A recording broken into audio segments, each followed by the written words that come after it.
the setup of homelessness is a bit unusual, because you've got homeless people that have been homeless for 20 years really, because they're in temporary or emergency, then temporary, then emergency, then maybe on the street for short periods of time, and then back.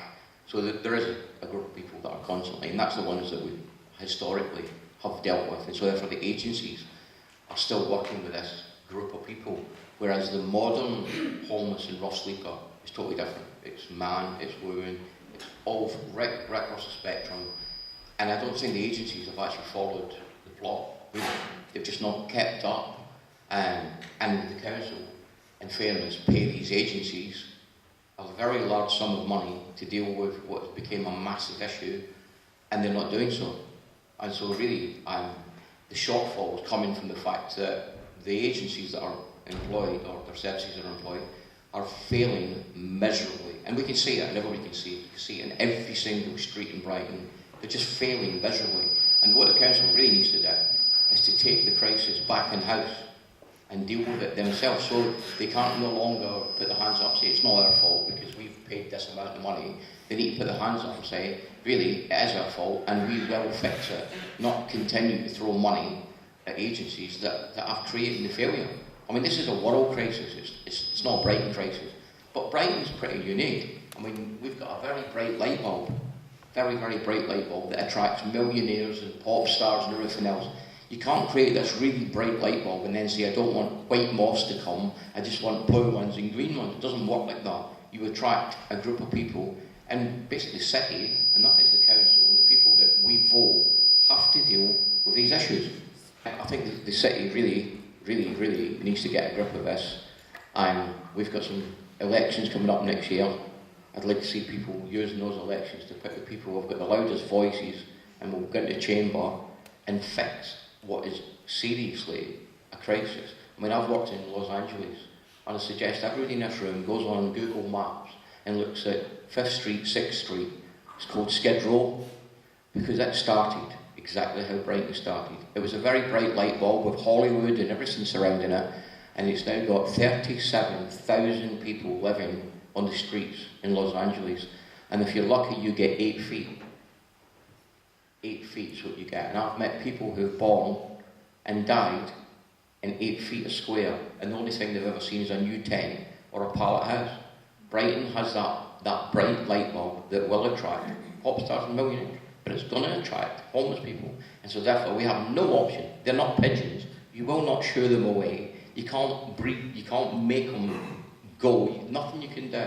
They will just keep coming, and the council have got no option other than to put in place what takes them from being rough sleepers or homeless and allows them to play a part in society, because they're plasters, they're plumbers, they're everything else. They're not drunks and they're not drug addicts. Not all of them. They may well take drugs because they're actually on the street. I want to point out the fact that an alcoholic ran the Liberal Party for so many years, and I don't remember at any point whatsoever was he kicked out because he had a bottle of wine while he was watching his 42-inch plasma at night. So these people, the only difference between a lot of these people on the street and him is the 42-inch plasma and the leather couch to sit on. Really, we need to put in place things that will help them get back into accommodation and back into society. Thank you, Tim.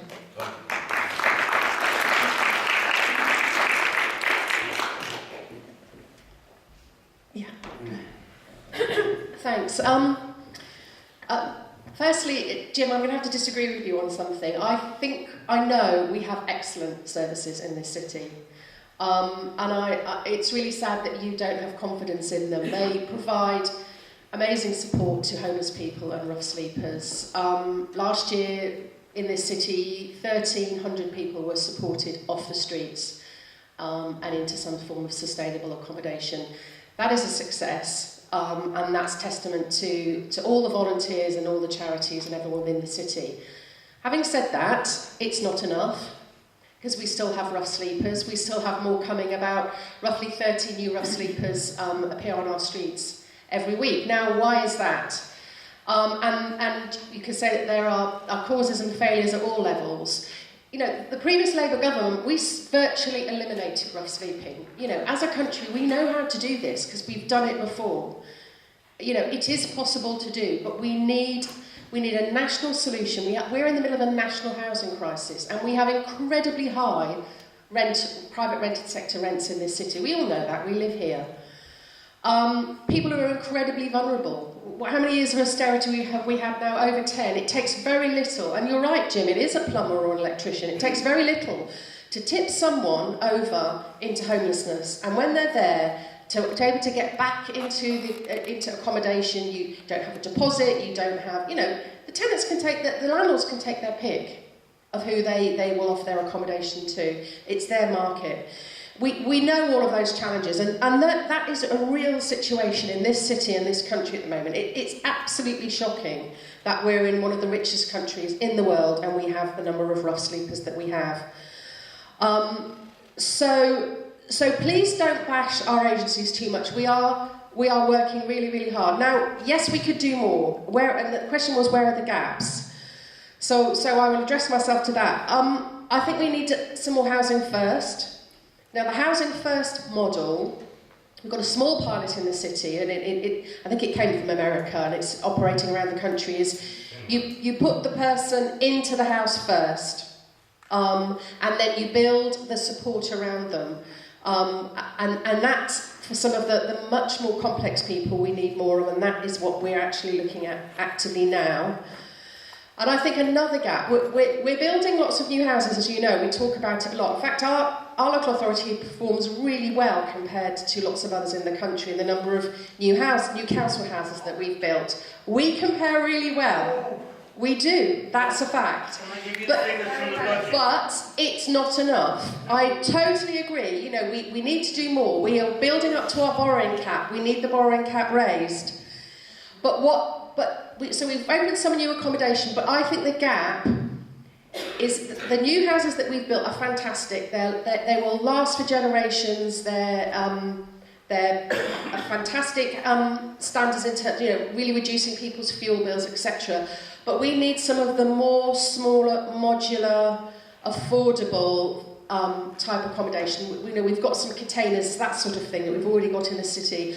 I personally think that that's a gap there. We can put them up quickly, we can get people in, because there's a whole pipeline of people through the hostels. Until people can move out of the hostels, it frees up the spaces, and that's where the gap is, and that's something that I'm going to be trying to work on throughout this next year in the council, and see if we can provide more of that. I'm sure there are more gaps, but those are just two that I wanted to mention. Thank you. Issues that have just been published by the council. For example, the new homes, Brighton Council have got less social housing now than when and I say our, Labour administration took over. Less social housing. Right to buy. No, sorry, that's not true if you look at the figures. And I can explain why, but I don't want to take too much time.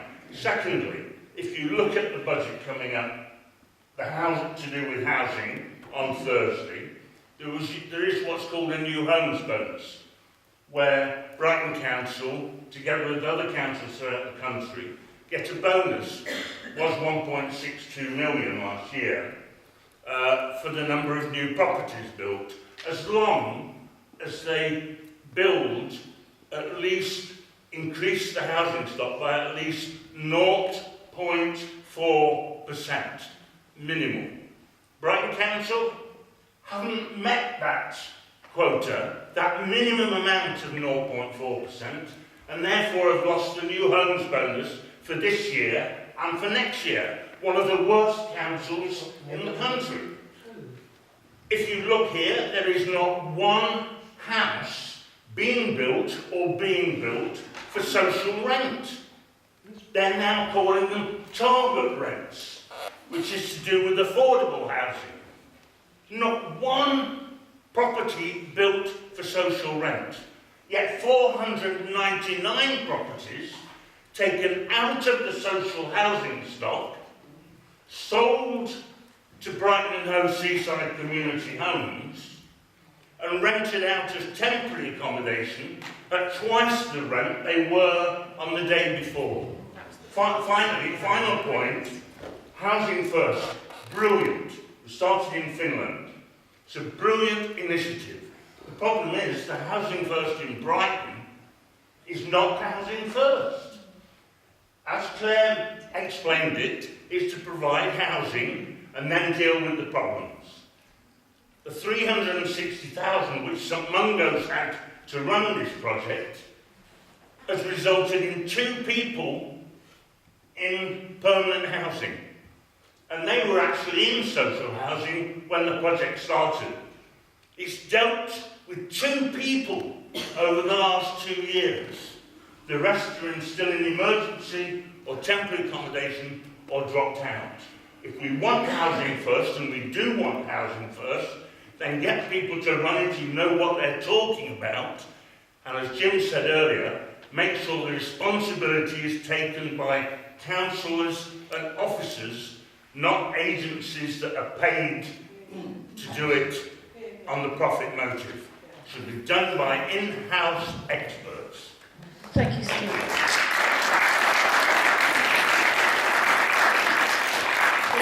All right.